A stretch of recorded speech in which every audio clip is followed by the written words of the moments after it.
Hey everybody, this is Dan Kelson with Plexicam in the Insights for Pros show. I just got off of a call, an interview with Phil Gerbyshak. He's the VP of Growth at SpeakerFlow.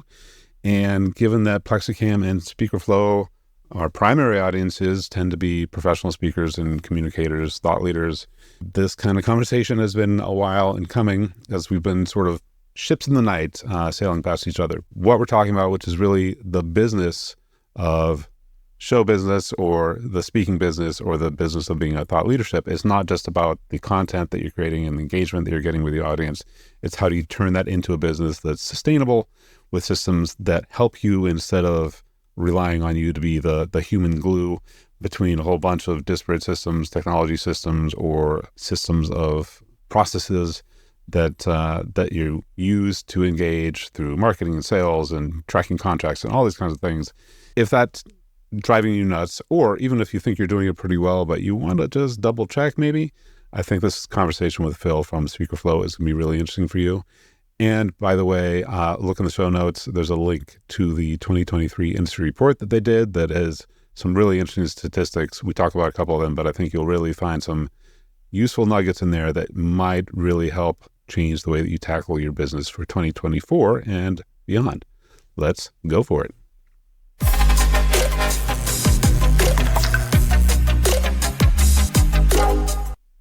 Phil, hey, so I know that one common connection we have, good friends for both of us, is Steve Shapiro. And I don't know, how do you know Steve? No, or when did you meet him? Well, I met Steve 14 or 15 years ago. We were at an 800 CEO Read event. Now they're Porchlight Books. Both of us authors. And actually, that's the first time we met in person. Before that, though, Steve wrote a book called Goal-Free Living that was basically rejected all the goal setting types of things. And I had written a book that had a chapter on goal setting. So we had some conversation and joked about that. It was pretty fun. And when I met him in person, it was like old home week. And interestingly enough, he's lived in Boston and I lived in Wisconsin. And I called him one time. I was getting to Boston, had a speaking engagement in Boston, working, I think it was at HubSpot's Inbound.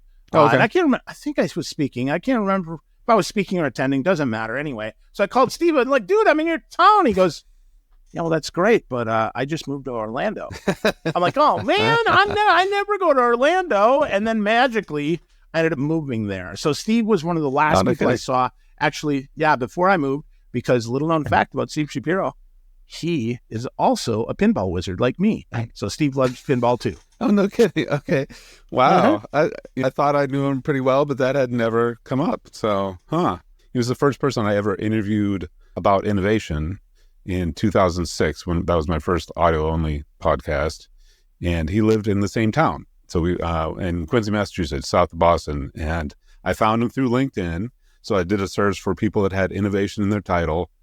And a hit came up and his profile said Quincy, Massachusetts. I was like, how is there somebody who does innovation that lives in Quincy? Okay. So I had to reach out to him, and that was, we talked about 24/7 innovation and goal-free living, which was a wild card book for him, very different than anything else he's done.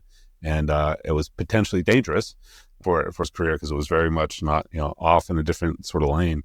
But he's been really wild and fun to see how his career has grown and all the books he's published, and now he's republishing Best Practices Are Stupid, I believe.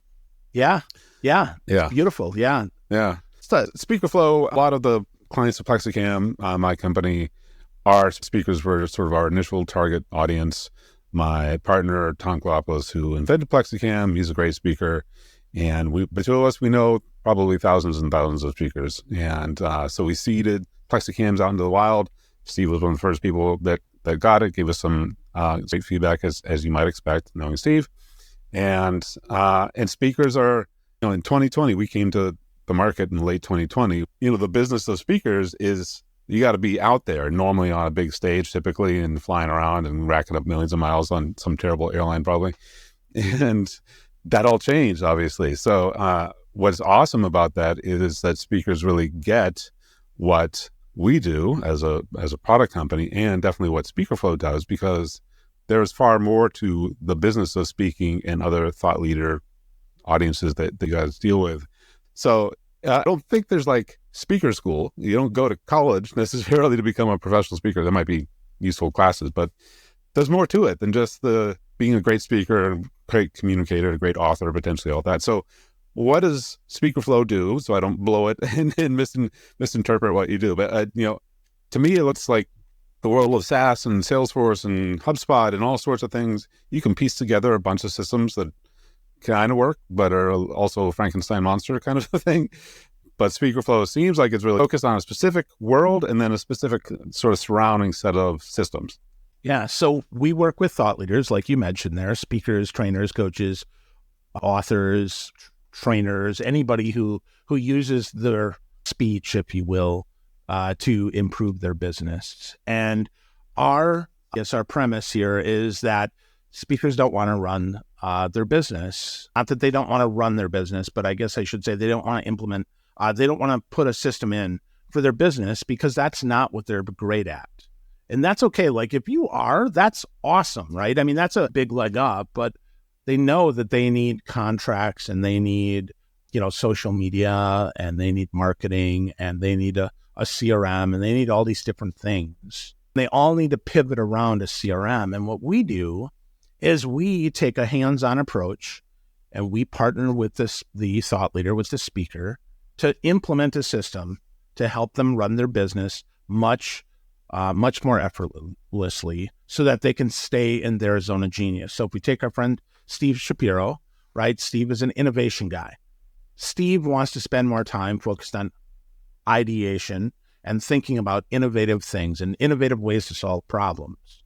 Well, Steve needs a system that can send out contracts, that he can keep track of his leads in, that he can send a email newsletter to, that he can occasionally post to social media on, that he can get contracts, collect payments, all that good stuff, and see when he sends that email via newsletter or he sends it one-on-one, well, did that person open it? Did they click on any of the links? What did they do? So that's what we do, is we help them stay in their zone of genius. So all those things help speakers stay in their flow state. And that's what we want to do, right? So, you think about that book, Flow by Mihaly Csikszentmihalyi. I can't pronounce his name. Way too long. Yep. Yeah. Yep. Flow, right? Yep. That's the idea, is to help them stay in their zone of genius and help them stay in flow so that they can create great stuff and make more money. Yeah. Well, and it's interesting because Steve has a process background and he worked, as a consultant for a very large firm. So it's, and he's an engineer by training. So right. So if anybody gets it, he would get it. It is interesting, a lot of speakers, a lot of musicians, a lot of artists. We have some film producers who are clients of Plexicam. If you're not really paying attention to the business side, then you're kind of screwed because there are way too many moving parts. So for people that come to SpeakerFlow, what have they done before? It's not like there aren't solutions to do all those things. So what makes them finally maybe reach their tipping point and they're like, all right, this is good. I need something else.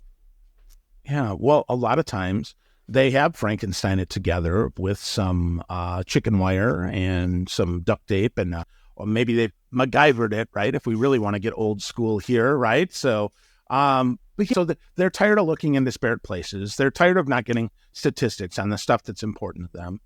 And they're like, okay, I just want to go to one place and I want to see all my stuff. I want my documents to be there. I want my videos to be there. I want my contracts to be there. I want my CRM to be there. I want my email marketing to be there. I want my social media to be there. And I want a single dashboard. And I want this to be simple. And I don't want to set it up. So we set it up, right? We white glove it and set them up for success so that they can stay where they are. Okay. So one thing that you about when we were bantering early on before we set this podcast up is that you're obsessed with systems. And the title of this interview is Why Systems Rock. So we should talk about systems. So what do you mean by systems? Because that's sometimes just, systems are important. ta-da, we move on to the next thing, which drives me insane. Okay, we're done. Yeah. Yeah. So what do you mean by systems versus anything else? Yeah. So I'm going to give you a technical answer, and then I'm going to give you a more simple answer. Okay. So a system, right, is a group of interacting or interrelated elements that act according to a set of rules to form a unified whole. What the hell does that mean? Right? So let's get there, right? It's an organized framework or method that allows you to really just use it and not think about it. Yep. So if we think about that, right, there's lots and lots of systems that we could talk about. But let's talk about a simple sales system. Just really simple. Sure. Right? First, we identify who do we want as our prospect, as the person that we might want to do business with. Yep. So who is that? Do we have any demographic data? Did they say any keywords? Did you search for innovation around you and you found someone? Okay. So we figure that out. And then we put them in the system. And we might send them an email. We might give them a phone call. We might send them a text. And we know that inside of that system, the system says, well, Dan, you need to try to reach this person 20 times before you give up. Most speakers, 3 or 4 times, maybe 1 or 2 times, they just give up. I mean, really, salespeople give up too. I'm not picking on speakers, but it's personal. When you're a speaker, rejection or ignoring you, personal, because they're rejecting you. I mean, at least that's what we think, and they're not. Let's be clear, they're not. But that's the mindset: is that they're rejecting you. Okay, but don't give up too soon. So we have that. And finally, I get Dan's email. I send you an email, Dan, and I see that you opened it. Not once, but 7 times. Well, clearly, that struck a nerve. So when I call you, when I reach out to you on LinkedIn, I mention that. And that's not creepy. That's paying attention, right? I notice that you opened the State of the Speaker Industry Report 4 times. Well, now I have an easy icebreaker that says, hey, Dan, I see that you downloaded and reviewed the State of the Speaker Industry Report. Was there anything on there that you want to talk about? Again, that system says, Dan opened that report. And I have that report too. So I look at that.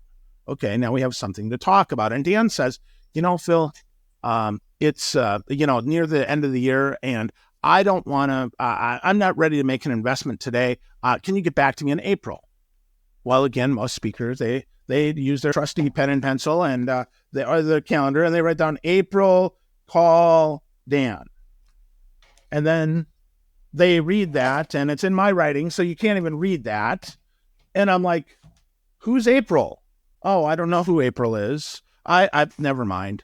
And in the meantime, Dan's like, I really was interested, man. I just don't have time to talk to you. But with no system, it just falls through the cracks. Or let's say, better yet, Dan, you hired me today, but it starts in February and you want me to write an article. You want me to create a promotional video. You'd like me to interview the CEO. You'd like me to, do a prep call, all these things. And I know I need to invoice you. I need to collect payment. I need to schedule my travel. I need to schedule the hotel. I need to schedule ground transportation. And then after the event, right, I want to send a thank you. I want to ask for a testimonial, all these different things. Well, how do you remember any of that? I mean, if you're listening, did you just rewind that and write down all those things I said? Or, and heck, that next time you remember that? Or do you have a system that you can put into place? So that system takes you all the way from discovering that Dan is my possible client, all the way through to I've done a great job delivering my program for Dan, and I've asked him for a testimonial and possibly gotten some spin-off business. Everything in there. Really simple, though. Really simple. But you aren't going to remember that. I'm not going to remember that. Right. I mean, I know that I missed pieces there, Dan. I did part my CRM and say, okay, so what are the pre-event tasks? What is that, right? And that was just off the top of my head. Right. And I do this for a living. Right. If I can't figure this stuff out by memory, how the hell are you going to do this? Right. Yeah. Yeah. Well, and that's why I got into technology. Technology should be doing the busy work, the details that I often forget, all that kind of stuff. maybe we'll talk about AI. We'll see if we get there. But as a process guy too, which is part of the reason I get along with Steve very well, I go in and take a look at somebody's process, and it's 10 million steps, a lot of which are totally unnecessary and duplicated and not tracked and everything you just talked about. And so I think systemizing everything you talked about, I mean, that's a lot, and it sheds a little light on one thing that we found as Plexicam. There are tons of fantastic speakers who decided to sit out COVID. They're just like, I like being on a big stage, and I don't get what I want to get out of it from being on a camera and not, there's no audience and all that kind of stuff. And frankly, there's, I have a nice looking setup because I spent a lot of time in the last 3 years and a lot of money to put it all together. And, what you don't see that's off the frame, not pretty, right? So, it's, to make it show exactly what you want it to, and through your systems of SpeakerFlow, to portray the professionalism in that sort of high level of touch, presumably, in engagement that you want to have with your customers, because repeat business is a wonderful thing. So I think you talk about 3 different kinds of systems that are important to speakers and thought leaders, which are sales, marketing, and operations. Can you talk, like, operations? I think sales and marketing gets a lot of coverage in general, so we can talk about it. Mm-hmm. But what about operations? What operations that gets dropped on the floor if you don't really have a plan and a system in place? Yeah, well, a couple things. One, many thought leaders have a free giveaway, right? They want people on their email list. You hear that all the time. The money's in the list. The money's in the list. Right. No, it's not. The money's in what you do with the list. It's not in the list itself, right? I mean, just having a list. I mean, hey, Dan, I got 300 books here. I'm really smart. No, dude, did you read any of them? Like, come on, right? No, that's not how this works. You gotta do with it. So that's the first operational system. So somebody signs up for your list. Mm-hmm. Here's the thing, though. When people sign up, the first time they sign up for your newsletter is the hottest they're ever going to be for you. They're excited. They signed up. They got your download, and now they want more. So now's your opportunity to give them more. So that's one system that you might have there. And I say that because operationally, right, that's not about the content you're producing. That's just about, do I have several touch points here to help them get further along the path of doing business with me? Again, that's operations. Here's another operation system. I send out, I get it signed, I request payment, I archive the contract and send them a copy. Right. Well, that seems like such an easy system. So those are some operational systems that don't get enough cred that I think a lot of people just take for granted until they don't work. Yeah, right. Well, yeah, I mean, and depending on who you believe, the people don't look for another solution until they found something that's makes it 3 to 7 times better than what they had before, right? One thing I wanted to talk about before we wrap up, so the 2023 SpeakerFlow State of the Industry Report. One thing that I thought was interesting, 41% of respondents use podcasting as a channel, either as a guest or with their own podcast. I guess I'm surprised that it's not higher, because it's such an easy way. Like traditional PR, sometimes it works. You need to have like a big presence for that to, in my experience, for that to really work. So the other way to go, which is like how we operate for Plexicam and for my other business, which is more of a thought leadership sort of thing, you need to get in front of other people's audiences. In the world of social media that we've discovered in the last 20 years is about relationships, connecting with those audiences. And the best thing I ever did in 2006 was start a podcast. And the stupidest thing I ever did was around 2010 or 12. I stopped doing podcasts. And that, what a travesty. I could have had such a huge library of things and connections. But so what do you think about that? Is that a surprising number, that it's too low or too high, or what would you have thought before you saw the data?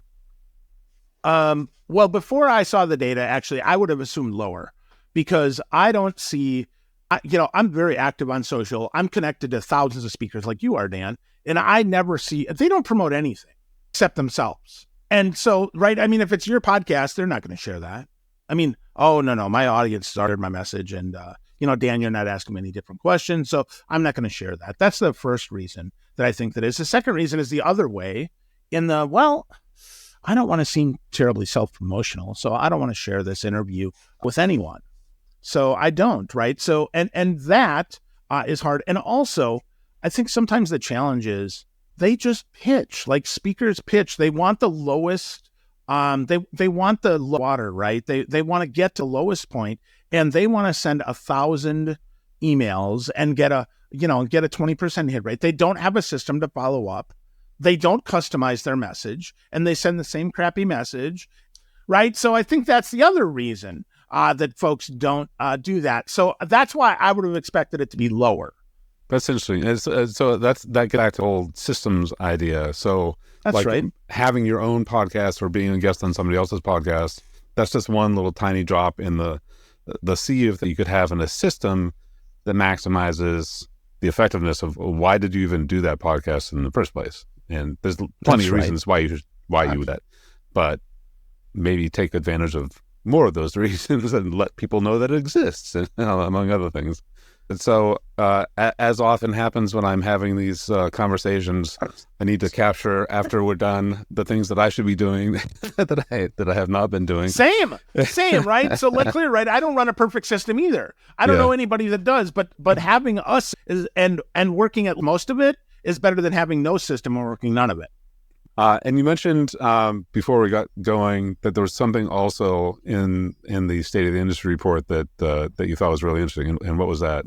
Sure. So just one fact to double your business with half the impact, and that is get and use a CRM. Get and use a CRM. I don't care if you do business with me or not. I want to be clear. I'd love to do business. If folks are interested, of course, I'm all ears, right? Phil at SpeakerFlow.com. Real simple, right? But if you're not, I just want you to hear this. Get a CRM and use the darn thing. Every time you have a conversation, log it. Just log it. It doesn't have to be magical. You don't need full notes. In fact, there's lots of tools out there that will give you the transcript and flow it right into your CRM. You don't even need to go that fancy. But do log it, right? So I called Dan on Tuesday, and Dan asked me to call on the 17th again. And then I logged that next task. Or Dan said, I don't know when to talk. And so I put a little tickle on there that says call in 7 days. Check in 7 days and see what's up. Just that simple thing. And then flow them through the sales process. If you can do those things, you can double your revenue. Now, that being said, right, you might have another product that you sell besides your speaking, besides your main business. Maybe you offer a big ticket consulting package or whatever it is. So that's fine. But a lot of that is just frankly drip marketing. But active sales, that's in your CRM. And you might only have 20 or 50 or 100 people in your CRM. And that's great. Just work it. Just work it. Only the people that are relevant to your business should go in your CRM, not everybody. That's interesting. In the sort of outlier on that stat was you can double your money, but the most I think was reported is you could 7x your revenue. 7x. Yeah, 7x your revenue. Yep. Yeah. And that's these simple things are some of the most powerful things. It is using it. You don't get a CRM because you've been told to get a CRM. Get a CRM because you're actually going to use it for a specific purpose.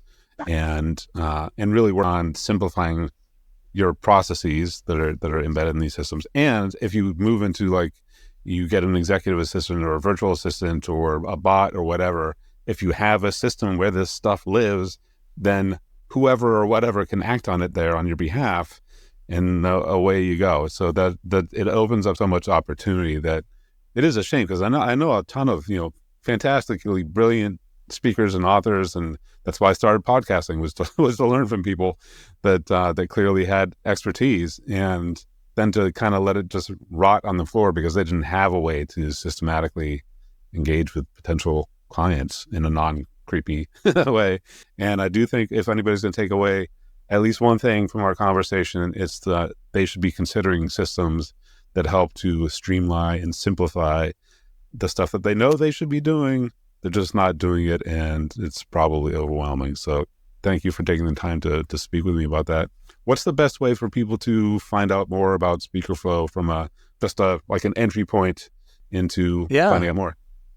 Sure. Well, you can go to SpeakerFlow.com. That's really easy. But I'd like to offer people some awesome resources for them. That State of the Industry report is really good, and that'll be updated. This is the most recent one. We'll be doing it again next year. We've also got the systems to support $1 million speaking business out there, and the $0 consultancy, which is my latest book. I'll give everybody a copy of that if folks want to sign up. SpeakerFlow.com/podcast-resources. You can sign up there and find out more about that. You can book time with me if you want to talk. I'm probably the lowest pressure sales guy you ever want to talk to, because I love to help. I'm built to serve. I want to be really clear. I believe in service over sales all day, every day. So I've podcasted, I've written books, I've been on big stages, I've been on small stages, I've consulted, I've coached, I've trained, I've done all sorts of fun stuff. I'm happy to help make those resources available. They're free. You do have to sign up for them. We can't just have them out there. People steal them and give them away on their own show. So don't do that. Instead, just go to that website. We'll put a link in the show notes, hopefully, Dan, and folks will be able to get that. But yeah, I just want to help. Or find me on LinkedIn as well. That's real easy. Awesome. Cool. And we should definitely catch up, because among other things, the update of your report and just in general, where things are going throughout the year. Because there's, as we found out, sometimes in March of a year, things go to hell in a handbasket and you need to reorient. Yeah, absolutely.